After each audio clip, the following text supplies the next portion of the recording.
Well, good morning and welcome everyone to day 3 and the final day of the 2020 BSI Standards Conference and Awards. Thank you all for joining us over the past 2 days. We hope you've enjoyed the event so far. Thank you very much to all of the speakers and panelists and exhibitors from the second day. Some excellent sessions, I hope you'd agree.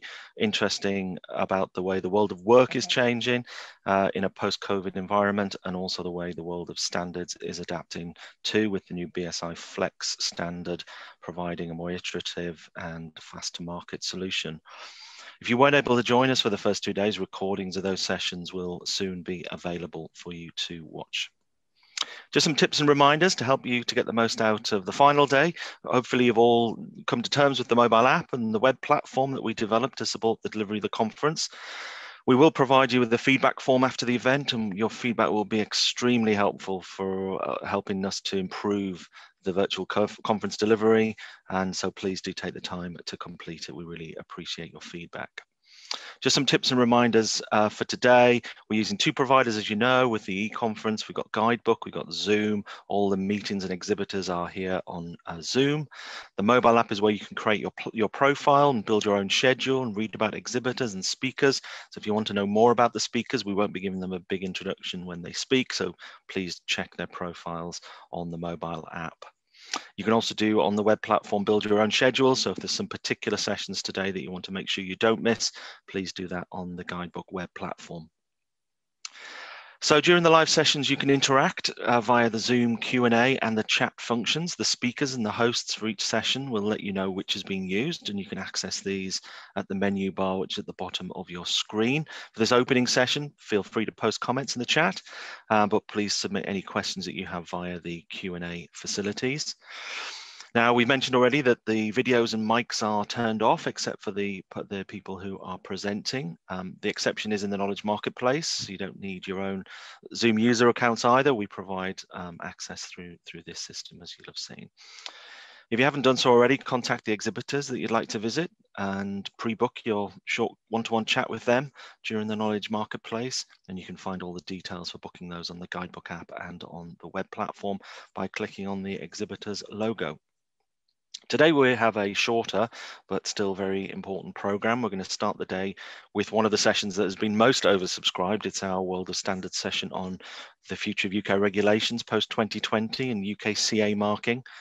We've got a session with some excellent speakers starting shortly at 10 o'clock, so please do tune in for that.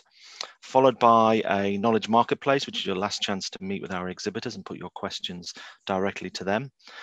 Then after the break, we are revealing the winners of the 2020 Standards Awards, which will include winners of the special 2020 edition BSI Standards Awards, as well as winners of the IEC 1906 Awards. And we're ending the conference with our closing keynote, which is from Sergio Mujica, the Secretary General of ISO.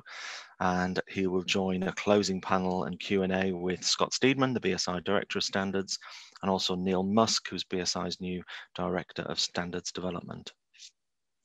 So thank you for joining us. We hope you find today as useful as you found the previous days. Please check back at 10 o'clock for the new session on the UKCA. So we'll see you there. Well, good morning, everyone, and welcome to the first part of this session on UK regulation, standards and conformity post-2020. Thank you, David, for that introduction a few minutes ago.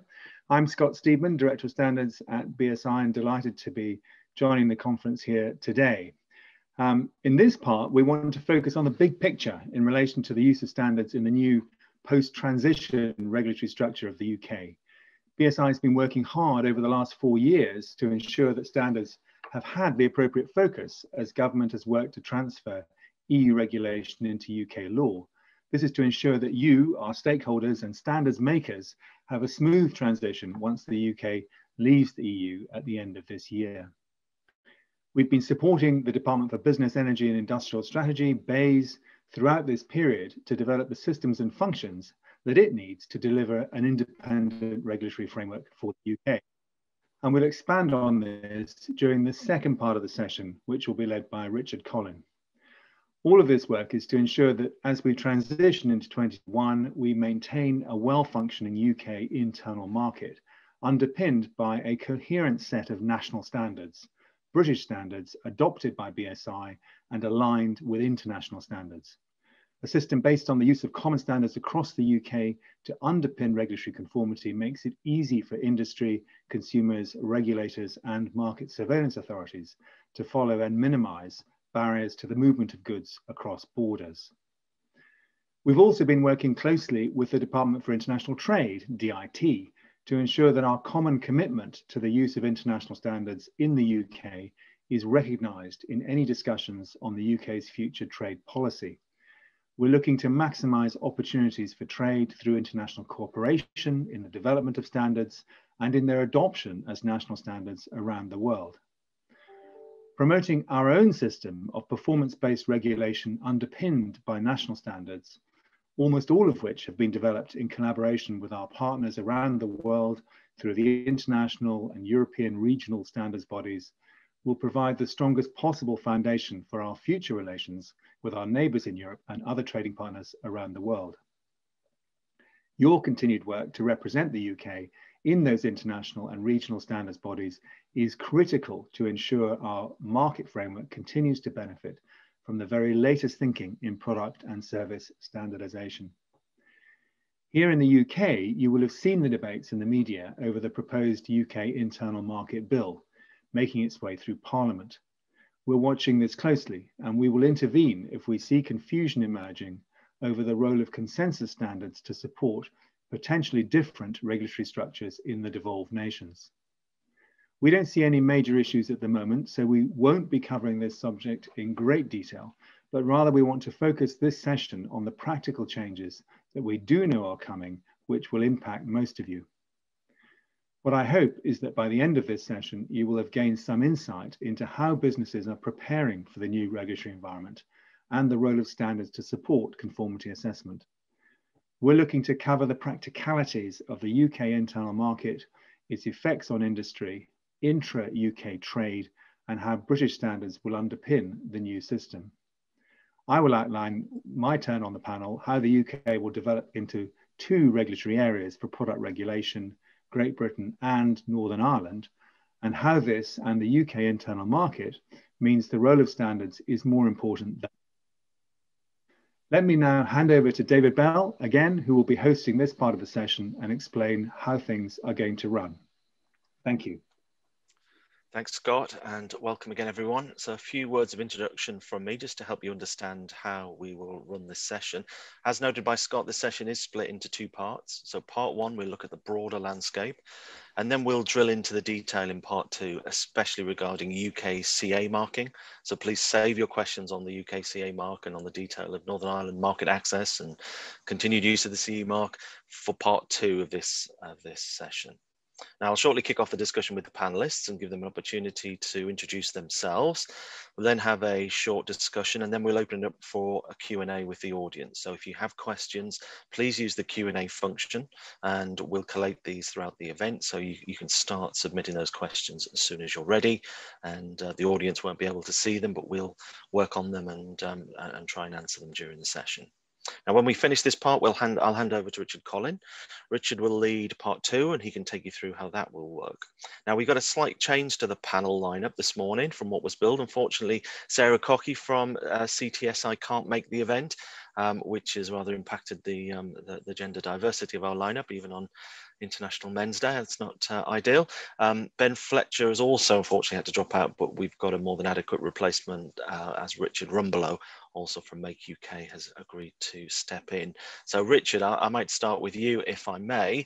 Maybe you could just tell us briefly about Make UK, and then it would be good for us to understand what the impact is going to be on manufacturers, and I'd be interested to know if you think they're prepared.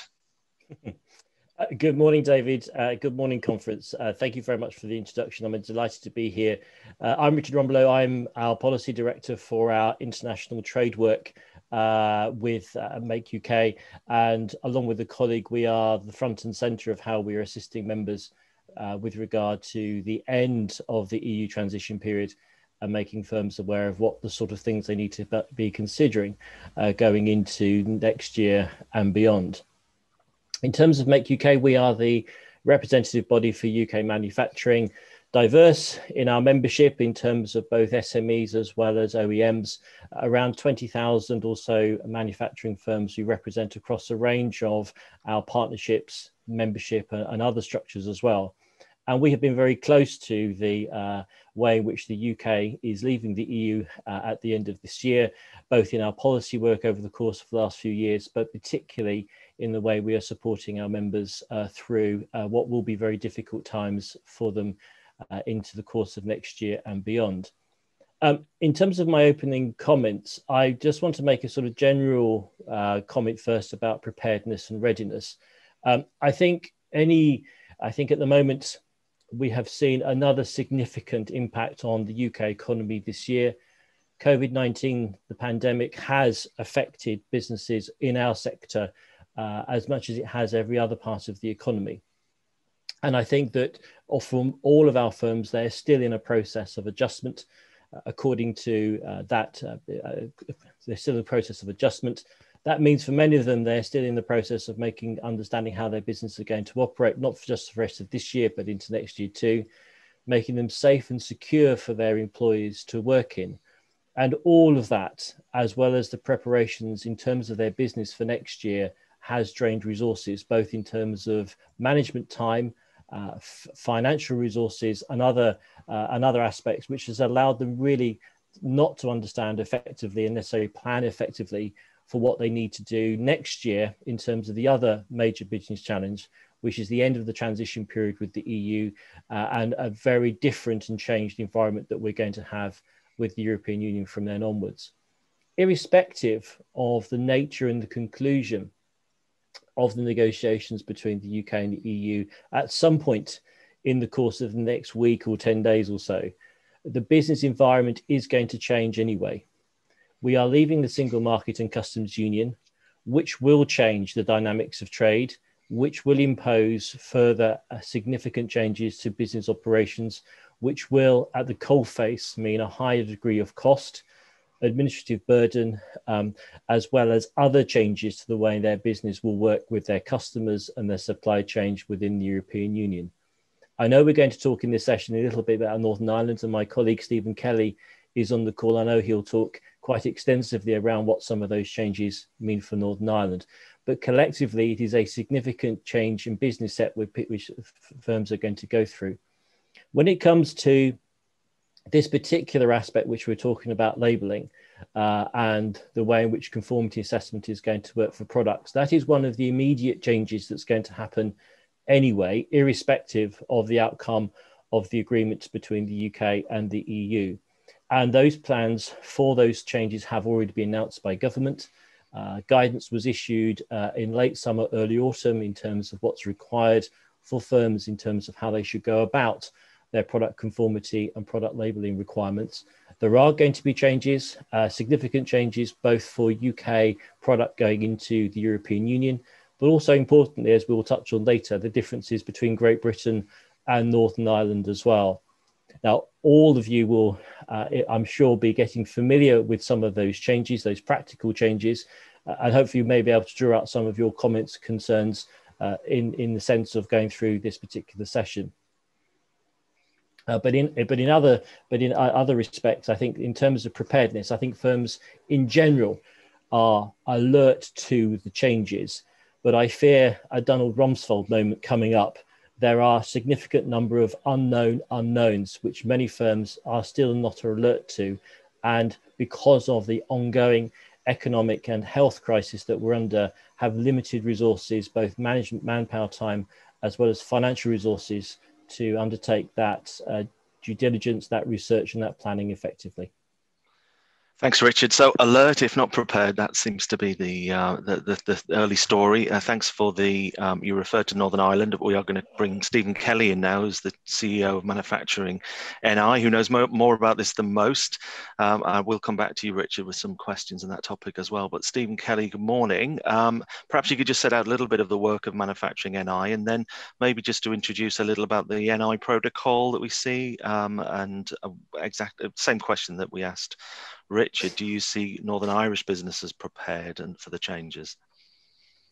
Good morning, David, colleagues, and people tuning into the conference today. Stephen Kelly is my name. I'm Chief Executive of Manufacturing Northern Ireland. We do essentially exactly what it says on the tin. We represent manufacturing businesses here in Northern Ireland. In many respects, we're the equivalent of Richard and his colleagues at Make UK, but specifically for Northern Ireland. We represent firms that do everything from aircraft wings to chicken wings and everything in between. So it's a broadest possible definition of manufacturing itself. As Richard says, come the 1st of January, there are fundamental changes to how business does business, particularly with the European Union. But unlike the rest of the UK, Northern Ireland is leaving the customs union, but is not leaving the single market. And the purpose of that is that as part of the withdrawal agreement that the UK government negotiated with the European Union back in October of last year, they introduced an element to that withdrawal agreement called the Northern Ireland Protocol. And the Northern Ireland Protocol is there to do a number of things. One is to avoid the need for a border on the island of Ireland. 2 is to protect the ongoing peace process and the Good Friday Belfast Agreement, as it's known. And 3 is to protect the all-island economy. And the deal that the Prime Minister negotiated means that in all intents and purposes, Northern Ireland remains within the European Union, but not within its customs territory. What that means in practice is that any goods that are made here in Northern Ireland have the ability to freely circulate in the EU's single market. But in addition to that, because the UK is sovereign, the UK provides what's called unfettered access for goods from Northern Ireland to travel to the rest of the UK. Over the last year, there's been a lot of work done to try to give legal effect to both the protocol and to unfettered access. And that work is ongoing, but incredibly late. So as we're sitting today, we're about 43 days away from such a huge fundamental change to how business is able to operate. And we still remain without the necessary detail about how that will operate in practice. There are some areas which have been undertaken. There is some work done on terms of the product marking, which I know we're going to discuss today. But the big message for the viewers is that to all intents and purposes, with regards to goods and sending goods from GB to Northern Ireland, then those goods need to be treated as if you were sending those goods to the rest of the European Union. However, for those goods that are made in Northern Ireland that travel to the rest of the UK, those goods are specifically regarded as UK goods and will have to adhere to some of the requirements that the UK internal market brings.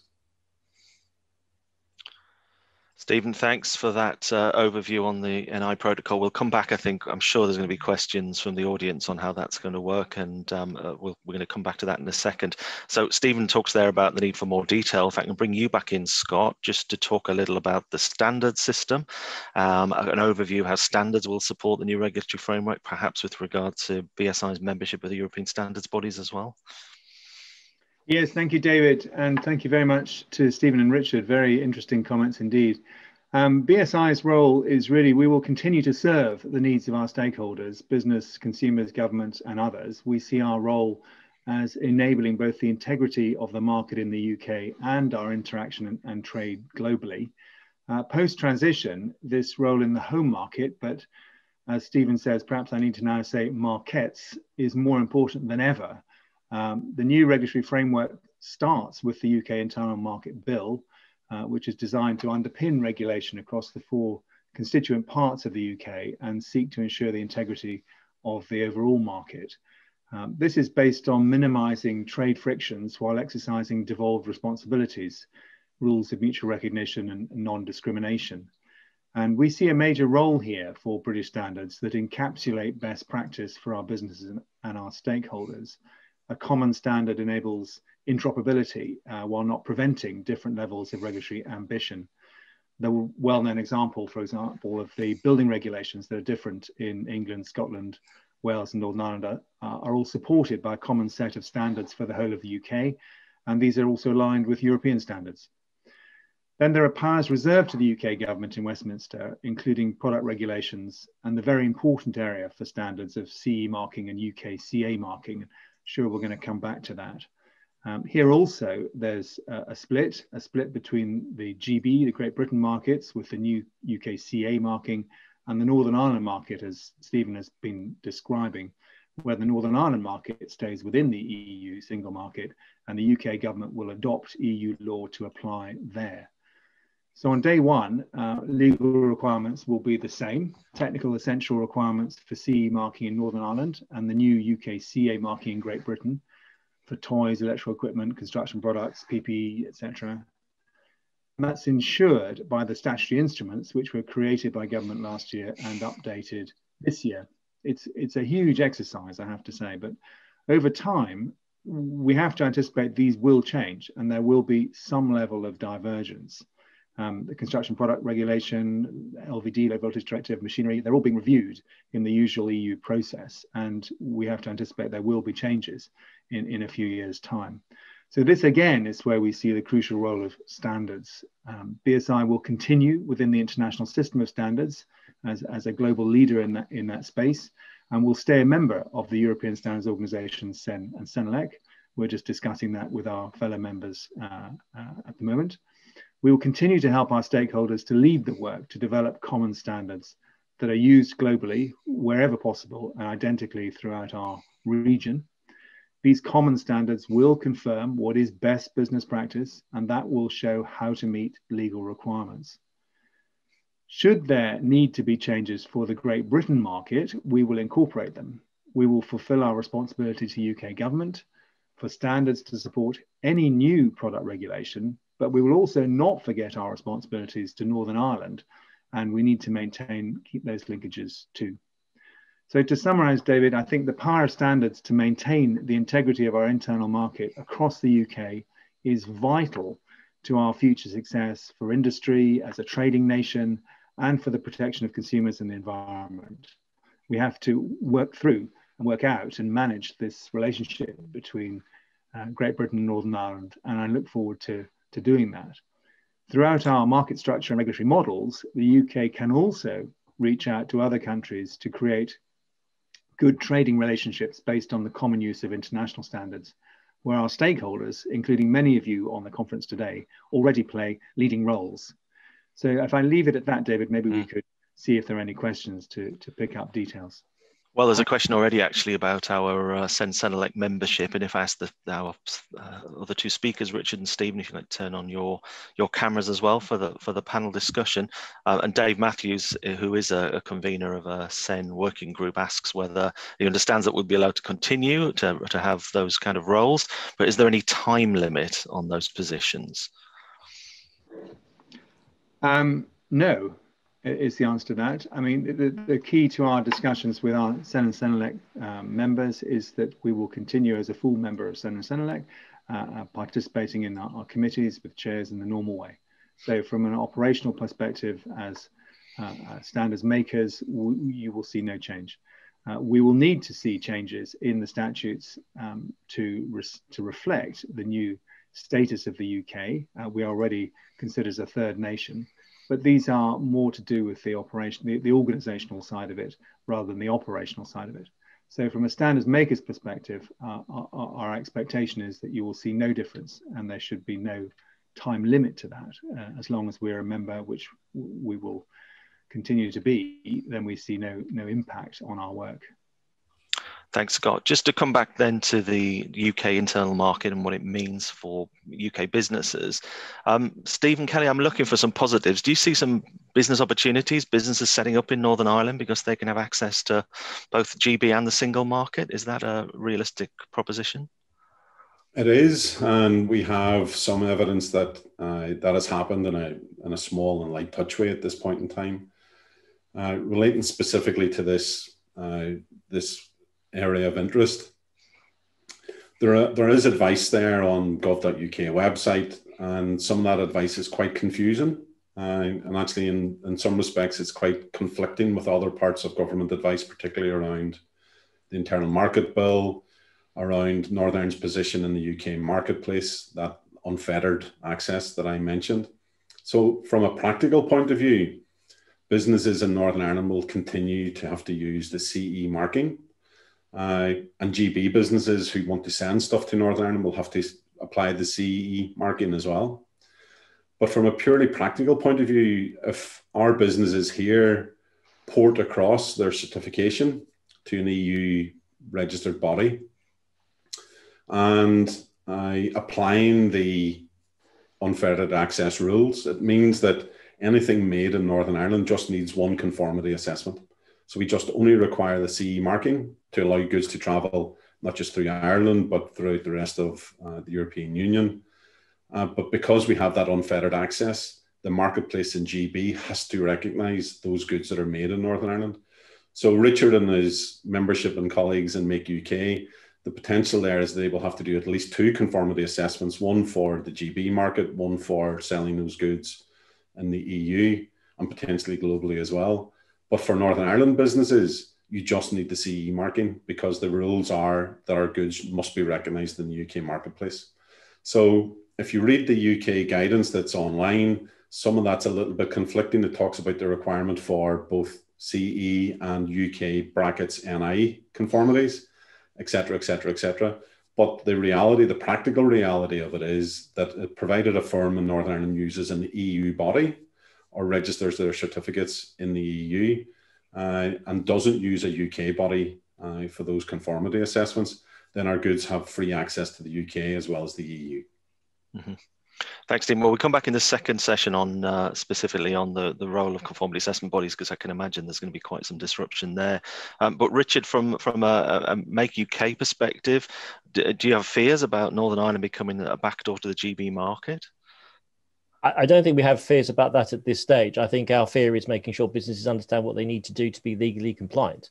I think that's the first thing. There is a loss of information that has already been provided by government. Some of it is clear, some of it is far from being clear across a range of trading good issues. And I would put this in the basket of issues where businesses are only just beginning to really understand and appreciate the changes which are going to affect them coming from the 1st of January. Now, I appreciate that when we're talking about product labelling, there is a degree of unilateral action which the UK has taken to try and smooth the process by which firms will need to comply with that regulation for the duration of next year and for some product classifications for a further year.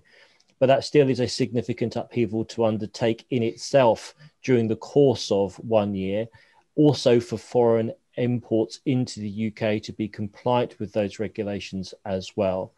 And when you just add in, we're just talking about one aspect of trading goods which has to be changed by business organizations. There are going to be there is a significant swathe of other changes which firms will have to adapt in terms of their product to make it legally saleable, not just on the Great Britain market, the Northern Ireland market we've just heard about, but also more broadly too. And they've got to fit this in to a situation where they are also, as I said in my opening remarks, still getting to grips with a health pandemic which has caused and will continue to cause unprecedented economic challenges to them as well.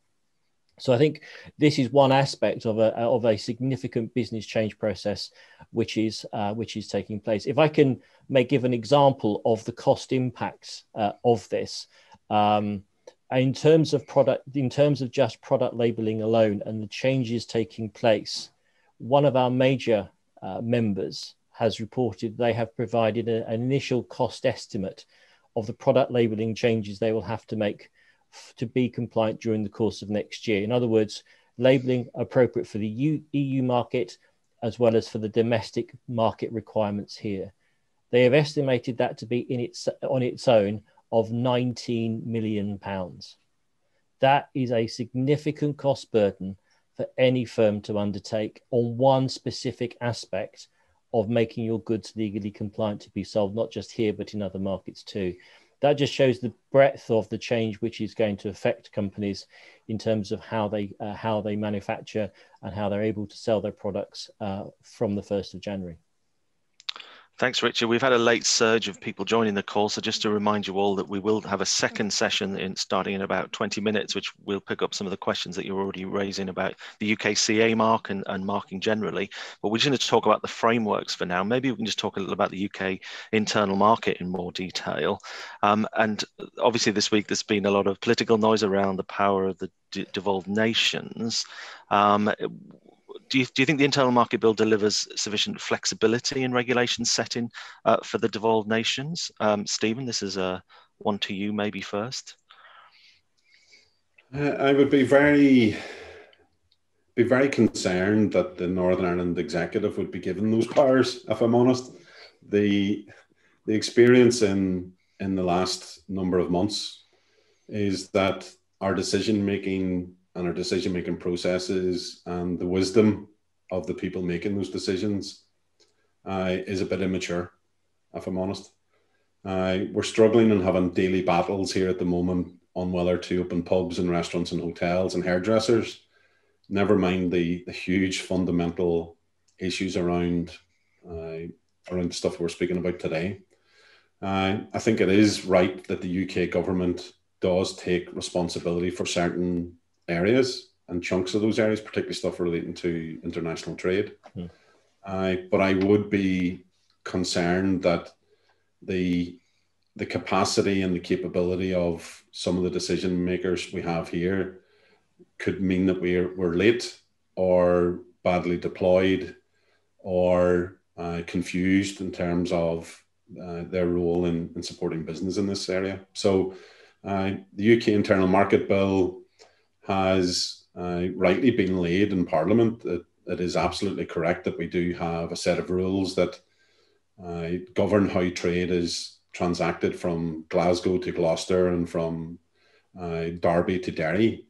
Those rules are needed because we lose those rules when we leave the European Union.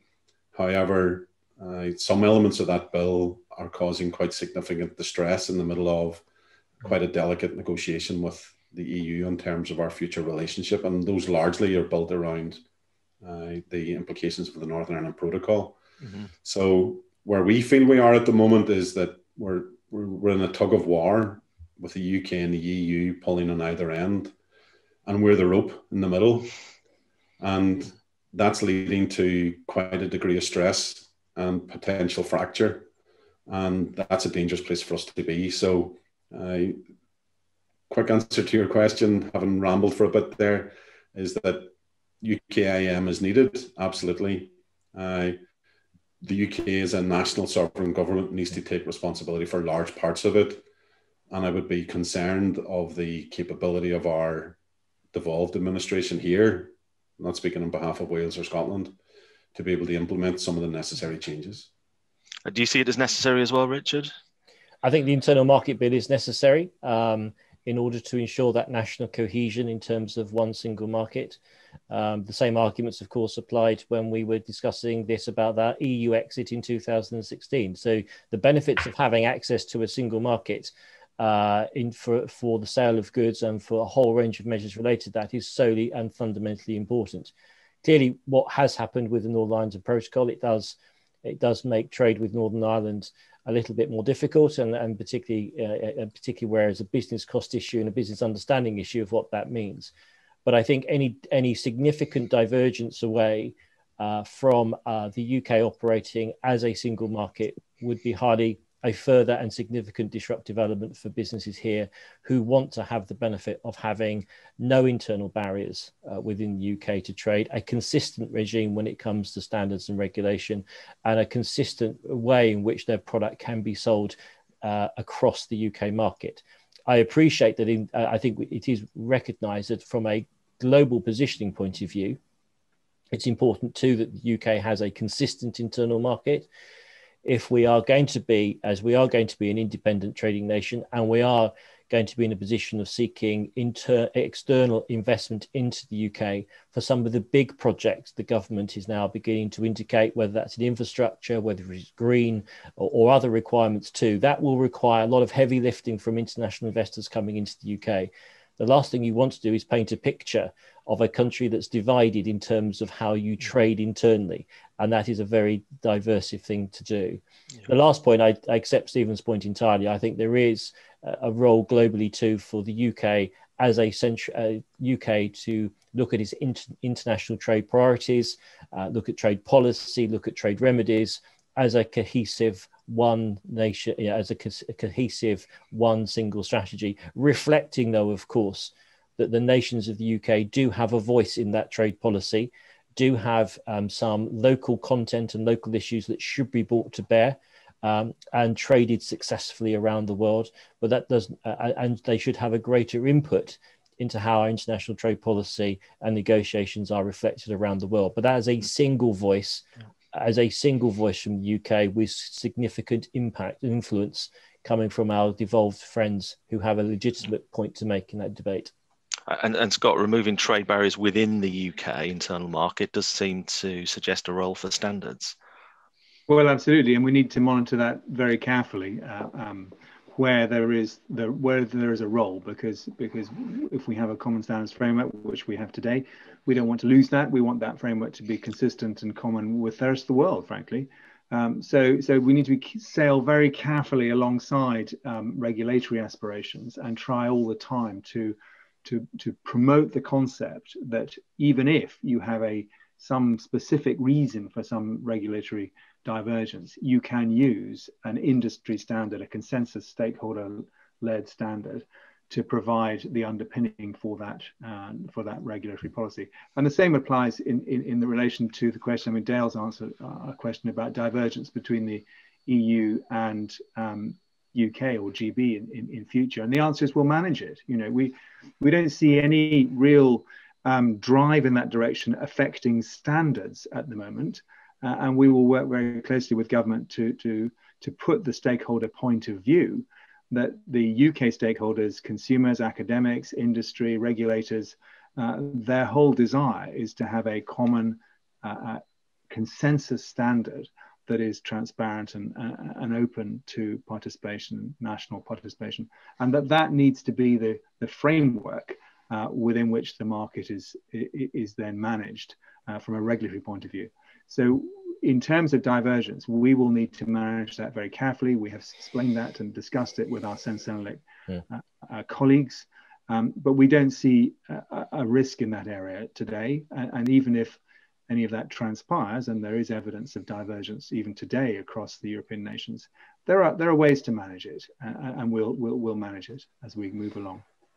Can we just move on to the trade deal, which we all know is coming, or maybe isn't coming? If there is a deal, what major changes do you expect to happen? So maybe, Scott, first of all, from a standards perspective, is the deal important from a standards perspective, and what difference would it make? Well, our understanding is that there will be no difference, that those aspects around standards are well understood. Primarily, the key point here is that the use of standards in the UK is not going to change. So the system by which the government uses standards, where it uses standards, and that's only in a very small proportion of cases, where it uses standards to support regulatory conformity, that system of a means of compliance, not the means of compliance, continues. And because that is identical to the regulatory systems, the market structure that exists in the other European countries, then there's a very easy match in that area. So we don't see any change. We don't foresee any change, deal or no deal, in this situation. But it will be a big change for British industry, Richard. Yes, it will. Whatever the shape of the deal that comes out, and we should begin to know that hopefully in the course of next week to 10 days, given the proximity of the end of the year in terms of deadline, let alone the need for this to go through some form of quite elaborate ratification process, both here in the UK and also within the European context. There are changes afoot, and I've alluded to a lot of those changes that will happen anyway, irrespective of whether there's a deal or not. The aspects of differences to trading goods, trading services is going to be there anyway, because we have left the single market and the customs union, which provides that conformity of being able to sell your product or provide a service consistently across 27 other countries. We're leaving that, therefore changes will happen. The deal with it, if a deal does come through, we do not expect it to be as comprehensive as the expectations were in 2016, let alone as recent as the general election campaign of a year ago. It is going to be light. It is going to be probably focused on tariffs and quotas, which would be beneficial in terms of fiscal issues for firms not to worry about at this stage. There may be some other aspects of trading goods which will also be helpful, but again, not as comprehensive in terms of being access to the single market. So the areas of difference, which will happen anyway, is that goods leaving from Great Britain to the European Union will be subject to declarations. They will be subject to customs requirements. They will be subject to certification and administration in terms of means of transit. There will be the need to look at how you set your business up in the European Union if you already have one, the ability for you to send people to the European Union for the purposes of work, business, travel, or other more specialist requirements in terms of their travel requirements. Company registrations, V80, there are a swathe of changes coming, irrespective of whether we have an agreement with the European Union or not. So there will be some benefit from an agreement, but a lot of change is going to come, and a lot of that change will come very, very quickly and will impact directly on firms within our sector. Mm-hmm. And Stephen, is this existential question for Northern Irish businesses as well? Yeah, I mean, that was a very good description of those sunny uplands that we've been promised from Richard there. I absolutely agree that we're likely to get some sort of skinny or skeleton deal landed next week. It's not what we were promised. It's not what we need. It's not what we're asking for, but it's a start. So a skinny deal is essential in terms of building a framework or a set of foundations on which to build upon from that point in time. Our hope is that the UK then, having been provided with its complete sovereignty, which is what they've been asking for, will begin to put in place those things that are just common sense. So the things that just business needs and the UK government needs, but is choosing as a sovereign nation to make those decisions at that point in time. It's not a requirement of a negotiation. It's not a demand from one side or the other, but it's just those common sense things that will begin to remove a lot of those barriers and frictions that Richard has just began to speak about. We can't get there if we don't get a deal next week. We can get there over time if that framework is still put in place. Take Switzerland as an example. Switzerland isn't in the EU, but its position within the European marketplace is defined by 200 other pieces of legislation over the last 40 years. That's what the UK's future will essentially look like. There's things that are common sense that we need to land, that we need to deliver, but it's the UK itself making those decisions rather than being part of some sort of tug of war or negotiation. And Richard, obviously the EU hasn't gone away. That remains an important market, an essential market for UK firms. Are you retaining relationships with EU bodies that you've built up in the past? Yes, I mean, the European market, because of its geographical proximity, because the history of trade between the UK and the European Union is not going to go away. It is by far and will remain so the largest export market and import market for us as our sector in terms of goods, and certainly in terms of services, which is often missed and not spoken about as sufficiently enough.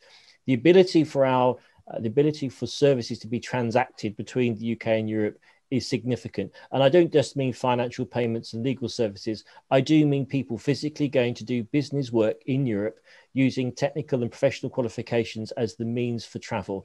Our expertise in manufacturing is highly sought, and a lot of our members use that as part of their product requirements, whether that's in installation, maintenance, or ongoing servicing. And that will have an impact if we can't get, as Stephen has rightly identified, the right frameworks in place for that to continue in the future. In terms of our relationships across Europe, yes, we do have a Brussels office and we will be keeping that. We need to keep close to the files which will be going through the European Commission, through the European Parliament in future. We need to know what those changes are. We will also need to find new alliances. We will need to talk diplomatically to our embassies in Brussels, as well as the UK's mission in Brussels, of course, to pick up that intelligence, to work on files with friends and speak to nations who could be sympathetic to the UK's position on dossiers going through both the Commission and Parliament in due course. So we're not losing our friendship there, we're just recalibrating it. And through our membership of CMET, which is the counterpart to us here in the UK, it embraces about 35 to 40 members across Europe in terms of similar bodies to us. We'll be certainly working with them. And also through the European Forum for Manufacturing, which again is another voice point for us with industry counterparts within the context of European legislation and influence.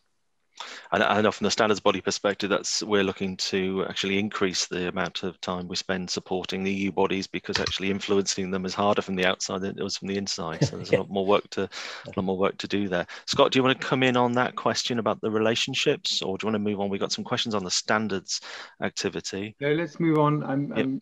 Yeah. So you've answered a couple for us. I hope everyone can see the typed answers. I'm never certain of this, but essentially our relationships with ISO and IEC and ETSI and other organisations that are not linked directly to the EU it will remain unchanged. We've been there since the beginning and will continue to be there. Jorge asks about whether we're going to differentiate BSI ISO standards applicable to Northern Ireland only. So let's talk generally about the standards. We're not adding a NI prefix to our standards. They're going to continue to be BS standards, right? Yeah. Yeah, absolutely. And there might be additional information, I guess, in an annex. If there has to be additional information in an annex, because there is some reason to have some divergence in the requirements between those countries following that single market requirement and those countries in the UK, the devolved nations following GB, then we'll do that and we'll find a way to do that. But that exists today. There are already many examples of using annexes to cover minor issues that vary between countries already today. So that's not new practice. It's just we'll have to find the way to present that in the standards format, but we will maintain the format identically to today, so try and reduce any confusion to industry. Thanks, Tim, for giving us the confirmation that you're seeing those typed answers. We're going to move in a second to the second part of this session, looking at regulatory marking and certification. But before we do, I might just ask our panelists just to give us one takeaway message about the challenges ahead and the opportunities ahead, and what you're doing specifically in your roles in order to make those changes. We realise you can't solve everything, but maybe Stephen, you could give us first of all just a quick final remark from you and your work in Northern Ireland. I think the big message is similar to Richard's, which is we're not going to be ready on the 1st of January. A deal with the EU in the coming week helps, but the systems, processes and controls just aren't going to be there, and business as well as government have been focused on other areas. So we're asking for some degree of a grace period. That grace period will only be possible should the UK and the EU improve its relationships by a deal next week.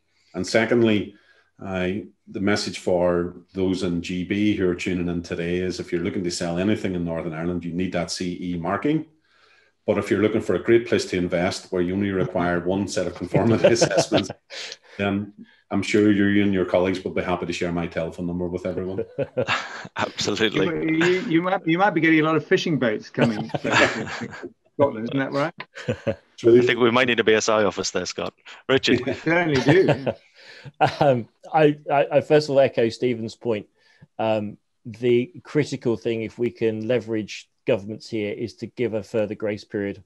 However you disguise it, define it, whatever, all the changes taking place, even those that we know are coming, need time to bed in, need time for businesses to adjust, not just here in the UK, but also on the other side of the channel as well as other international partners who sell goods both to Great Britain and to Northern Ireland. These are substantial changes, and businesses on all sides need time to adjust to this time. When you think that in a normal FTA, there is always a phased program of implementation to govern those changes taking place. And even in membership of the EU, if you remember back to those days, it takes 7 years for a country to assume ascendancy to full membership of the EU, because that is the time it takes to adjust your systems to the process. So we do need to have a period of adjustment as part of this agreement. And like Stephen, we are making the case strongly to government that they do that. Equally, we're doing so with our European partners to do exactly the same. In terms of what we're doing as an organisation, as we have done consistently over the course of the last 3 to 4 years, we have first of all updated our members on the politics of this and the potential policy implications of this. Obviously, in the course of the last 12 months or so, that has become a lot more intensive as we've begun to identify what they definitely need to do in terms of planning and what they should be thinking about needing to do and what they might need to think to do in the future. Now we are getting very much the business end. It's about for us informing members as much as possible through our regional network, through online activity, through guidance advice, and also where possible working with government to help propagate some of the business guidance publications and things they're issuing. So this is very much an intensive period for us, and we feel very much intensive into going into the next year as well, as we handhold lots of members through what will be very difficult challenges for them. Thanks, Richard. And Scott, from the standards body perspective. Yeah, well, I'll try and make 3 points then. And first of all, I would say that from a standards perspective, we are ready for whatever. It will be seamless, and as I've said a couple of times this morning, whatever happens in the future will be slow. So we feel that we're confident that the standards making activity will continue, and we'll work our way through that. Work our way through statute changes next year and so on, carry on. So that structure is in place. BSI's role adopting international standards, European regional standards as British standards continues. We're very satisfied with the conversations with BEIS, Department for Business, on that, our role. But then leading on from that, my second point is that we know that, and we're very pleased that Department for Business, Energy, Industrial Strategy, BEIS has worked very, very hard behind the scenes to set up what is going to be a whole new system for the UK, where UK government has to designate standards rather than relying on the European Commission citing standards in the official journal. So that's a whole new structure. And I'm quietly confident that we have that mechanism in place. BSI now has to provide that conduit for UK government by reporting the new standards that require to be designated. And this will be picked up in the next session this morning, perhaps. So that system is in place, although, of course, it's a transition to a new system, and we need to see that working, and that hasn't been tested yet. But we know that that's in motion, and the statutory instruments are all there, so that should be fairly smooth. The third piece, which I think is really critical, is that BSI is and needs to ramp up its engagement activity with all the departments of UK government, central and in the devolved nations, to help them understand and use British standards in that seamless way we've discussed this morning for the UK internal market and for UK's role as a trading nation. So that is a new experience for us. We have, of course, got very close relations with departments from MHCLG on building safety, or other departments, Foreign Office, Department of International Trade. But actually, when we start talking about those issues of future regulation and how UK government or all the devolved nations will evolve their regulatory requirements, that's where BSI needs to be on the ground, having those conversations with officials, with ministers, to explain what the opportunities are and what the challenges might be of different pathways to a co-regulatory model or earned recognition or whatever the future may hold. So there's a lot of activity for BSI to step up to on behalf of everyone on this call to ensure that we maintain the role of standards in the UK in the most efficient and effective way in the interests of all our stakeholders. Thank you, Scott Steedman from BSI, Richard Rumbelow from Make UK, and Stephen Kelly from Manufacturing NI. Thank you for your time this morning. We're going to move to the second part of this session now, where we look in more detail at conformity assessment and marking. And we have a few questions already, but I'm going to hand over to my colleague, Richard Collin, who's going to take you through this session. Richard. David, thank you very much. We've heard some really interesting things about UKCA marking already, about product regulation. The business is alert. Maybe it isn't ready. Maybe it could do with a bit more time. But nevertheless, the key fact I think here is that in 6 weeks' time, the UKCA marking regime, unless we have some significant change, will be the law in the UK. And do we know enough about that regime, about the UKCA marking, what it applies to, which standards will be used, which notified bodies can be used, and what is the UK NI marking, and where is that used to? So in this part of this session, we're going to cast some more light on product regulation from the 1st of January, issues of conformity assessment, issues of standards, product marking. I'm Richard Collin. Thanks for the introduction, David. Head of European National Policy at BSI. I'm BSI lead for standards, issues in relation to EU exits, regulatory policy and trade. And I'm delighted to be joined by Kevin Fruin from BSI Assurance and Jeremy Gray, my colleague in the standards policy team. So we've lived and breathed these EU exit questions of standards, regulatory policy, conformity assessment for the last 4 years, and we'd like to share with you some of our experiences. We know that you've been living and breathing a lot of this too, but I hope that we can give you some new information about where we are with UKCA marking, product regulation, and so on. Okay, if we can move to the next slide, please, Jeremy. So there are many aspects to EU exit, and we've heard quite a few of these things already this morning, talking about UK internal market, about the NI protocol, about Select membership. We've already got some questions on that, but also linkages into standards within ISO and IEC and other bodies, ETSI and so on. Broader questions about standards and trade. But this session, we're going to dive a bit deeper specifically into product regulation. This is what we've been used to calling CE marking regime, the EU's new legislative framework, but we'll be moving on calling that something else in due course, I'm sure. And the next slide, please, Jeremy. But before we start, a few caveats. We're BSI staff members, we're not government, so what we're giving is our best understanding today of the situation. Not quite all of the picture is complete.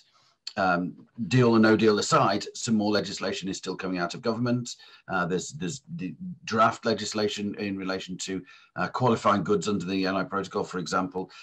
The Northern Ireland position in particular is complex, and I'm sure we'll see more clarity on that in due course. But not only that, things will develop politically, things will develop in business terms, we accommodate to the new situation, things will develop for consumers from the theoretical and to the practical. But where we are now, of course, is that the EU and the UK are still seeking a deal.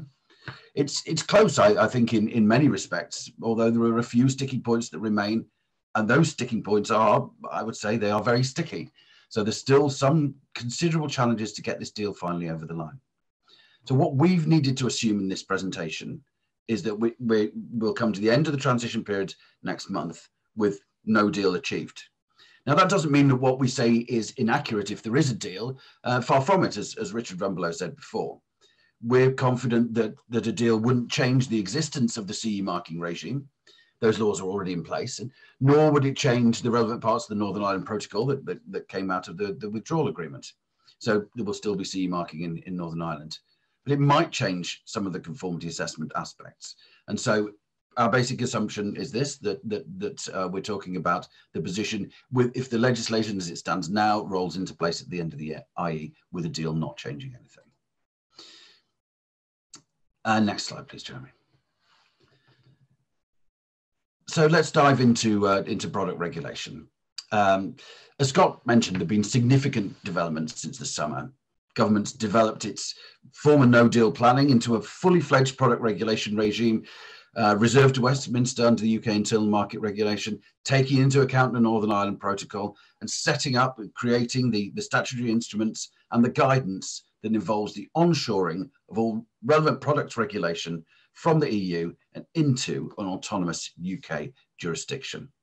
So what we have, as we mentioned, is this UKCA marking regime for England, for Scotland and Wales, for Great Britain. And separate from that, Northern Ireland under the NI protocol will continue with CE marking, and in some instances, product marking, a compulsory additional NI marking, but more of that later. Next slide, please, Jeremy. And behind this onshoring is an important government policy decision. The policy decision that when onshoring regulations, changes will only be made if they're needed to make regulations work in a UK-only jurisdiction. So it's not making new developments in policy as we switch from an EU jurisdiction to UK jurisdiction. It's bringing everything over the same as it is now to enable a smooth transition, but making those changes that are necessary for it to operate in a standalone way. So this means, and I think Scott mentioned this before as well, we'll have for product regulation, for CE marking regulations in the UK, there will be identical essential requirements. They're not changing now. Indeed, many of the UKCA the CE regulations are already within UK law. Those that are transposed from EU directives, machinery safety regulations, LVD, and so on. Those essential requirements are already part of UK law. They continue identically. At the same time, identical conformity assessment modules and requirements, but there will be changes to the roles and descriptions of conformity assessment bodies, and there will be changes to the recognition of standards that you might use to show regulatory conformity. I see we've already had a question on that we'll come to. So government's published quite a lot of guidance on UKCA marking and on the NI market. It's done by the Department for Business as the lead department, but also by departments that are competent for individual regulations, Ministry of Housing, Department of Health, and so on. And importantly, finally, before I move on to introduce Kevin, importantly, there are some provisions being made to limit the immediate impact of how this does, to limit the costs and burdens that will apply to business as of the 1st of January, and particularly the continued recognition of the CE marking in Great Britain. And so in principle, the CE marking will continue to be recognised until the end of 2021, although there are exceptions to that, as many of you will be aware, exceptions in medical devices, marine equipment, transportable pressure equipment. But CE marking will continue to be recognised unilaterally for a period of time. And that enables businesses to have slightly longer to prepare in terms of technical documentation, marking, and so on. So that being said, I'd now like to hand over to Kevin. If we can have the next slide, please, Jeremy. Good morning, Kevin. Morning, you there? Yes, I'm here. Can you hear me? Kevin, thank you very much. Good to hear you. I'll hand over to you now and let you talk through the next part of the presentation. Thank you very much, Richard, and good morning and hello to everybody on the conference. My name is Kevin Fruin. I'm Global Head of Construction, and I look after the testing and certification teams here at BSI Product Certification, which, as Richard said earlier on, is part of BSI Assurance. A little bit about me. I've been in the testing and certification industry for most of my working career, and like to think I'm an expert on the construction products regulation, CE marking, and starting to get to grips with the UKCA mark. And as a lot of the other people have said, the UKCA, UK NI mark is one that it would be good to have a little bit more clarity on, and I'm going to try and include that in my presentation today. So the presentation aims to explain UKCA marking from my point of view as an approved body. But I'm not just going to focus on what we do, because the tasks and activities that notified bodies and approved bodies carry out, they're there to support manufacturers. Work we do are there to produce documents that support manufacturers for affixing the various marks, the UKCA, CE marking, which of course gives manufacturers market access. So I'll be including all of that in the presentation. If we could have the next slide, please, Jeremy. So from our point of view, There was a little bit of concern about the transition that we as approved bodies may go through to move from notified bodies to approved bodies. But this is actually going to be a very simple affair. We will simply wake up on the 1st of January and our status will be changed. So a great deal of thanks to the UK government for taking a very pragmatic approach to that particular change. And also the scope of what we do. At the moment, our scopes as notified bodies are published on Nando, and they're going to cut and paste the scope that we have on Nando as notified bodies, and that will become the scope that we have as an approved body. So there's no change, and again, a very good sensible approach for that. You probably appreciate that as a notified body, our competencies, our skills, our expertise, our knowledge is all assessed by UKCA here in the UK, so the United Kingdom's accreditation service. They do that assessments of our skills and our abilities. And there was a little fear that as we changed from notified bodies to approved bodies, that we would need to be reassessed. But as none of those activities or our skill set is going to change, the decision was made to simply transfer us from notified bodies to approved bodies without any reassessment, which again was really good news. And that is because all of the tasks and activities effectively stay the same. Our outputs, the certificates that manufacturers use to support their claims for marking products, they will look and feel very, very similar. The significant change for us is that instead of referring to European legislation, we will in future refer to UK legislation. And now a little bit of bad news. The certificates that we have issued as UK notified bodies, so as a BSI UK notified body, I'm afraid these will become invalid as of the 1st of January next year, which is what, 27 days away from now. They will become invalid for supporting CE marking. So if a manufacturer wishes to CE mark his product, he cannot use a UK notified body certificate. Now, that's assuming that there's no deal. There might be a deal that uses something called mutual recognition of bodies or activities, but this presentation assumes that there will be no deal. So those certificates become invalid for that particular activity, I'm afraid. Next slide, please, Jeremy. However, the good news is that those certificates that we've issued, they will remain valid and allow manufacturers to affix the UKCA marking as of the 1st of January. So at least they can continue to sell their products into the UK. The UKCA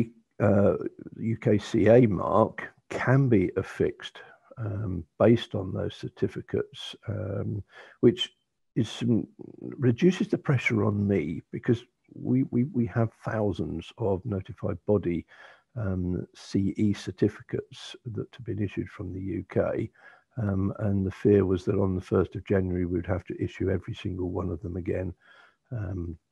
And obviously manufacturers want their certificates as soon as possible. We recognise that. So we're going to do everything we possibly can to issue or replace the UK notified body certificates with UKCA certificates as soon as possible. And if things work out as we've planned, we might even get a vast majority of those done before the end of the year. So they should be there and ready in place for the 1st of January, which should be good news. Now, I've mentioned the fact that the UK certificates will not be there to support CE marking.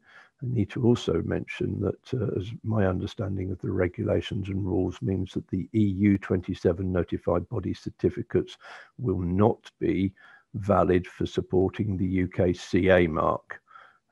So it feels like that we have a level playing field. And I think it's been mentioned several times before, CE marking is not going to be recognised in Great Britain after the 31st of December 2021. So for the whole of next year, CE marking in Great Britain will be recognised, but from the end of next year, the only thing that will be recognised is the UKCA mark. And as we spoke about in the first part of this conference, the Great Britain market and the Northern Ireland market, they appear to be very different. And hopefully the next few slides will explain my view. And I'm hoping that Stephen and some of the other presenters would agree that what I come up with is a sensible reflection of what the regulations state. Next slide, please. So I've divided the manufacturers into two main groups. The first group are the manufacturers who are based in Northern Ireland, and they are producing what we call qualifying goods. You'll see that there's a definition of qualifying goods, and it's an OR. So a qualifying good is one that is processed entirely in Northern Ireland. Forgive me, they're my words, not necessarily straight off of the definition itself. Or one that is present in Northern Ireland and subject to customs supervision. It goes on to say a little bit more about that. I'm not going to try and truncate that particular definition, but I've given you there a link. You can have a look at it and read it. It's draft legislation. I think that second part is a little confusing. But effectively, a qualifying good is one that's processed entirely in Northern Ireland. So this first table refers to what manufacturers in those conditions have to do to place their product on the three markets that are of interest. So the first one is the EU market, and forgive me, it's a little obvious. If you place the product on the EU market, it's got to be CE marked, and it needs to be CE marked by an EU 27 notified body, or supported by an EU 27 notified body. If you're placing your product and you're one of these manufacturers and you're placing it on the GB market, then you've got, in my view, three ways in which you can do that. UKCA marking, or you could use the CE marking provided by an EU 27 notified body, or you could use CE UKNI, which means that the product is claiming CE conformity, but the conformity support is coming from a UK approved body. And I think Stephen said in the first part of the presentation that in practice, most Northern Ireland manufacturers will simply CE mark their products using an EU 27 notified body, because that gives them access to EU market. It will give them access to GB market. And if we look on the right hand side there, it will also give them access to their home market. So they can produce product CE market via an EU 27 notified body, or if they're using supporting evidence from a UK approved body, then they use the CE with the UKNI next to it.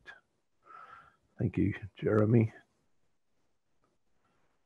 So that was the first group of manufacturers. The second group is, well, it's everybody else, including manufacturers who are based in Northern Ireland and not producing qualifying goods.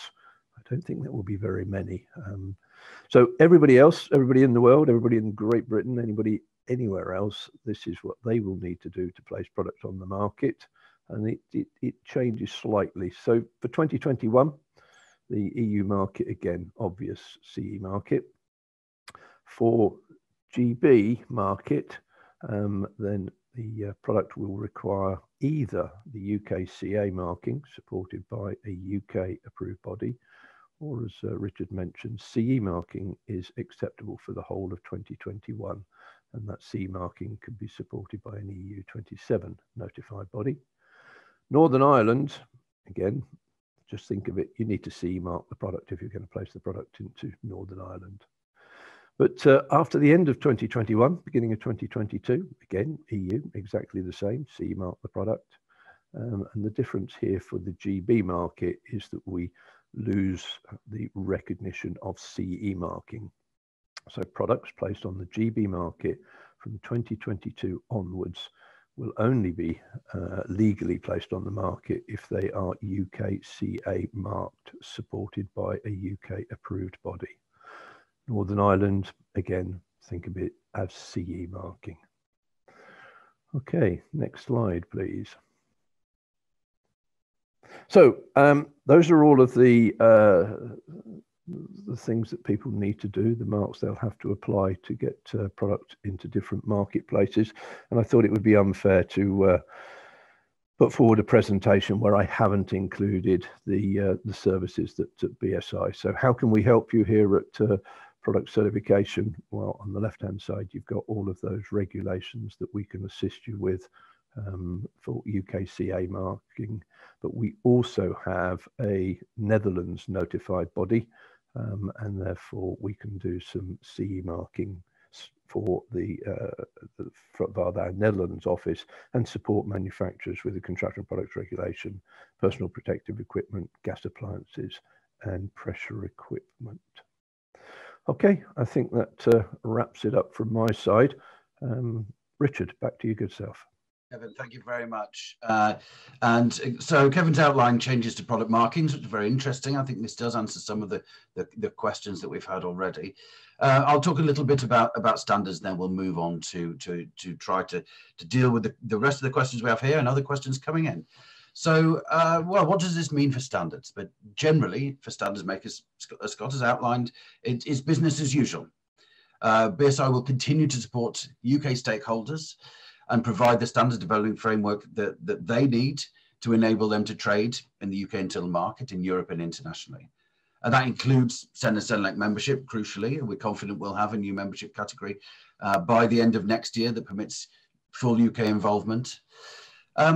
This, of course, involves also our continued adherence to our key principles, the principle of creating a comprehensive and coherent, non-conflicting national collection of standards that represents the consensus of UK stakeholders and that aligns with international standards and is developed international first wherever possible. That's the core principle that we're looking at to take forward in terms of standards, continuing as we have done in the past. At the same time, and alongside that, we'll ensure that the work that we do with our stakeholders will enable them to deliver the standards to support compliance in the domestic market. Of course, the domestic market is crucial for us here. That's both for UKCA marking and for CE marking within Northern Ireland, based on those core principles and prioritising the requests of government for the development of standards here. So if we could take the next slide, please, Jeremy. Thank you. With regard to standards more specifically in the UKCA marking for GB, what government has done is created a new legal status for standards, this designated standards. Designated standard, and this definition will be familiar to many of you, is one that when used can confer a presumption of conformity onto a product for relevant parts of applicable regulations. So in other words, it's a direct replacement for those harmonized European standards that are cited in the official journal of the EU. And what government will do, they've informed us that by the 1st of January, they will designate all relevant harmonized European standards that are cited in the official journal for the UK market. We're working with government on this process, primarily, though not solely, through the Office for Product Safety and Standards in BASE, where we've had excellent cooperation, very good positive work with them. And we'll be providing information. So they start from a position where all of the harmonized European standards that are cited in the official journal become designated standards. And then as we move on from there, BSI will provide information to the Department for Business. They will coordinate with the other departments in the UK, and new standards, when they're needed, will be designated by the relevant Secretary of State. And then, and this I think answers to one of the questions that we've had already, then the Office for Product Safety and Standards will be publishing the lists of designated standards on the gov.uk website. There will be a central coordinated point for that, for those lists of standards divided by UK statutory instruments, machinery, toys, and so on and so on. And so this will give us a working system where government can designate the new standards, either brand new ones or new editions of existing standards that are coming through the SEN and SENLEC processes, and they can to be adopted as British standards. and then stakeholders can see which standards are designated and can enable presumption conformity and support compliance with the GB regulations. So we're going to be communicating with our stakeholders as we move through the rest of the year about how this works, what this will look like, and giving information on the through the different channels that we have to support you in that work. So if we can have the penultimate slide, please, Jeremy, and then we'll move to some of the questions. So we're preparing for these changes in the regulatory model and the interface that has with standards. We've had questions already, very good questions about how this changes over time, and those are difficult questions to answer. The government's position, as we know, is of no automatic regulatory alignment with the EU for product regulation. That means in GB, because of course within Northern Ireland there will be full and continued alignment with those regulations for CE marking there. But no automatic alignment doesn't necessarily mean divergence, though we do see that coming down the line. Scott mentioned earlier the EU review process, that some of the regulations with which we work are in at the moment, construction products, LVD, machinery, and so on. So things will change in due course. Different UK and CE regulation doesn't necessarily mean divergent standards. The standards that we have are good business practice. They're good business practice recognised across Europe for that purpose. But where changes are needed, we're going to make sure that we're working closely with our stakeholders, with the national committees here, to understand their needs.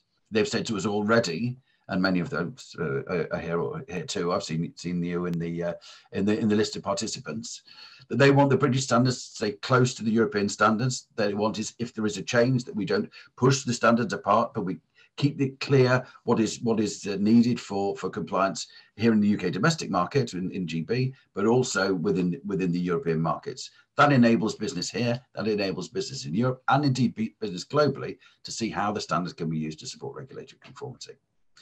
So we'll be creating with government a process of requesting standards that mirrors in a way the standardisation request process in the EU. But that will enable government to make the request that where it has them, where it needs new standards, where it needs changes to standards to support regulation here, they can make those requests. And we'll work with our committees to deliver that within the existing frameworks, within this concept of the coherent, non-conflicting national collection. And of course, we'll maintain our focus on international standards as part of that. It supports not only the UK internal market, but UK's influence globally and our global trading ambitions. So I think that concludes this presentation part of the question. And Jeremy, if we could just have the last slide that has contact details on it.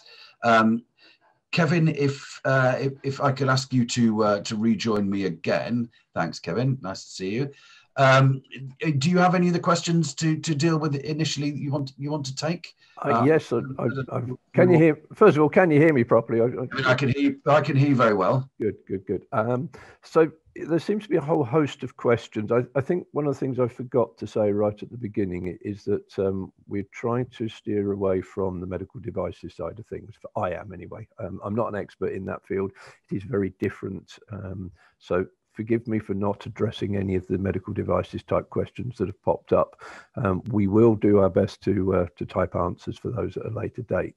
And we'll take those separately to our medical devices colleagues and ask them to contact. Separately, I see that there's quite a few questions arriving around what I would term as System 3, self-declaration, supporting test reports, etc., from notified bodies here in the UK. And there is also a couple of questions here that relate to self-declaration.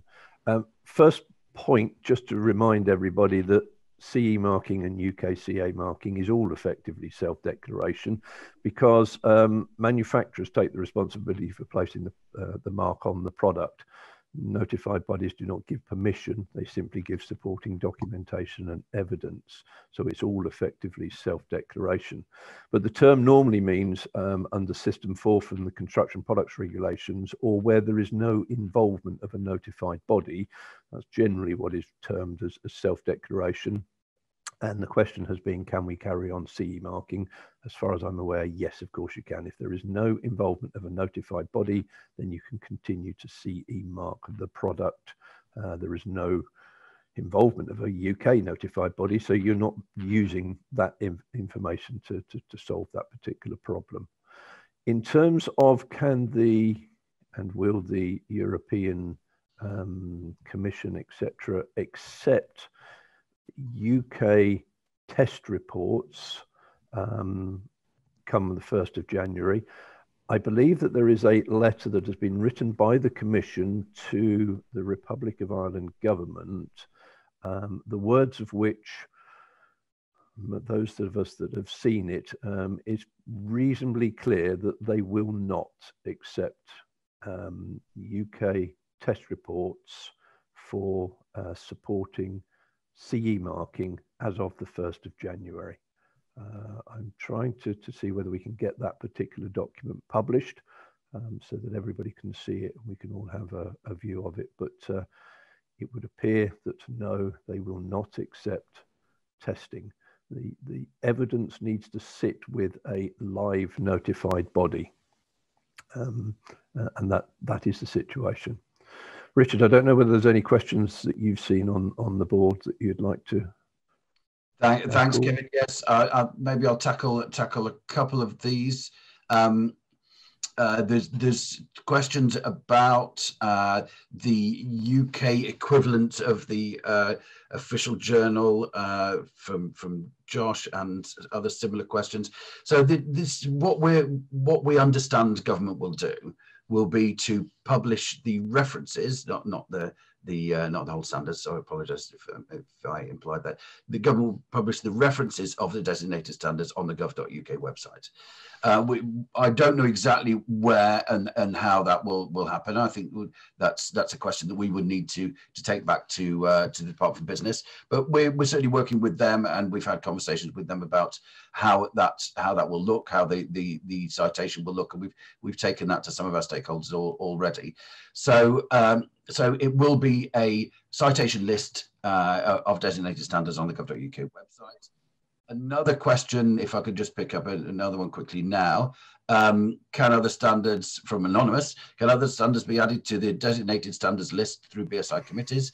Yes, potentially. The statutory instruments, and it's important to bear in mind that different statutory instruments have slightly different requirements and indeed definitions, but the statutory instrument that covers roughly 70% of all designated standards, the product safety metrology statutory instrument from the Department for Business, defines a designated standard as a standard from BSI, Sense and ECHRETSI, and therefore can, in principle, designate standards created by any of those bodies. So it's possible that government can designate other standards from within that grouping. And if you look at that definition in the MHCLG statutory instruments or others, you'll see that it's very slightly different.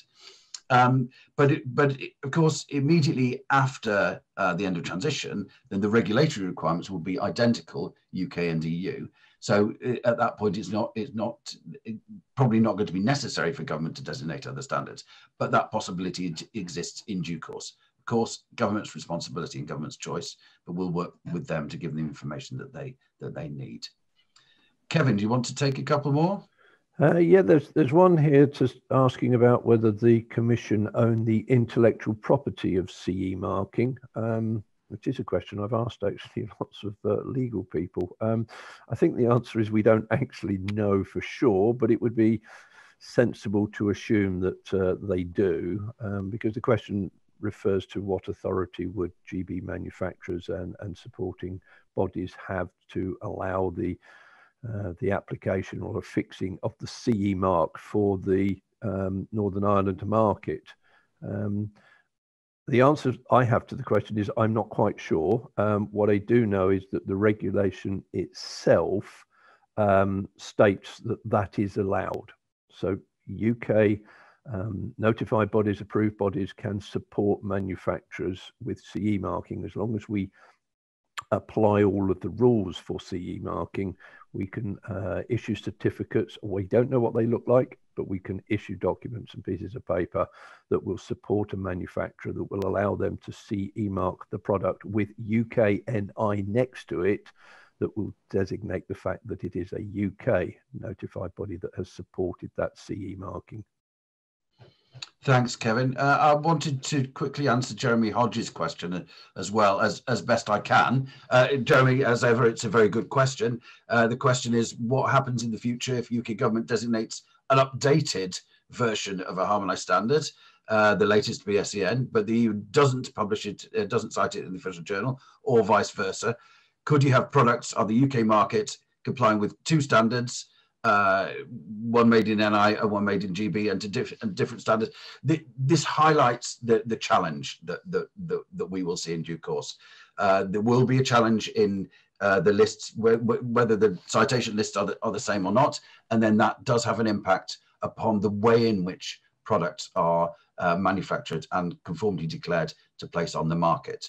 So yes, there is the possibility, of course, that the lists may at some point be slightly different. The way in which we're envisaging giving the lists for citation designation to UK government is that we will do that at the point when at the point when the standard is ready for ratification, by which time it should have a positive assessment by HAS consultants, and so it should be able to go for citation in the EU and designation in the UK. But there's no guarantee of that, because we know that things certainly of late have taken, in some instances, a long time to get citation in the official journal. So that is a big challenge, that point. And yes, that is a possible outcome. And we'll need to see exactly how that works in due course. I think we're pretty much out of time, Kevin. Is there one last question you'd like to answer before we finish up? There's some very complicated questions, but nothing that gives me a 30-second answer, I'm afraid. No problem. Then I think maybe I can see Scott. I don't know whether David wants to say a word at the end, but Richard and Kevin, thank you so much. I thought that was absolutely riveting, and I hope that everybody on the call found that really interesting. I just wanted to address your point, Kevin, about questions. The questions themselves are really interesting and really important, and some of them, as you say, very technical and quite complex. And I really hope that we can, between us, forge a set of answers so that we can publish anonymously the Q&A, publish them as a Q&A as soon as possible, because they really reflect the heartbeat of what people are feeling. And I think that we should address them as much as we can. So let's see if we can't take the questions away and come back with a kind of Q&A that we can publish on our website. But thank you to everybody who submitted questions, and thank you very much to Kevin and you, Richard, for a really excellent session from me. Back to David, perhaps. Yes, thanks, guys. We now have a half-hour session with our exhibitors. So if you'd like to check in with exhibitors, you can find out more about what they're talking about. We'll then take a break, and we'll be back at 1 o'clock, where we're paying tribute to some of the people who've really used standards and made standards in innovative ways during the pandemic. We'll also have this afternoon Sergio Mujica from ISO, the Secretary General of ISO, the first time that he's been to one of our conferences in the UK. He'll be talking about the new ISO strategy, and we'll have a panel discussion about the future of standards in the international sense as well. So exhibitor time now, and we look forward to seeing you again this afternoon.